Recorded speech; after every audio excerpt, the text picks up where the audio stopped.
National Weather Service Emergency Warning System from Huntsville, KIH-20. This test is conducted at approximately 11:30 each Wednesday morning, weather permitting. If this had been an actual emergency weather situation, the warning alarm would have been followed by an actual watch or warning. Reception of this broadcast and the warning alarm will vary at any given location. This variability, normally more noticeable at greater distances from the transmitter, will occur even if you are using a quality receiver in perfect working order. To provide the most consistent warning service possible, the warning alarm will normally be activated for warnings and selected watches within a 40-mile radius of your transmitter. This area includes the following counties in the Huntsville listening area. In Alabama, Jackson, Lawrence, Limestone, Madison, Marshall, and Morgan.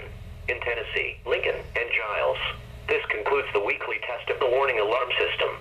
We now return to our normal weather broadcasting.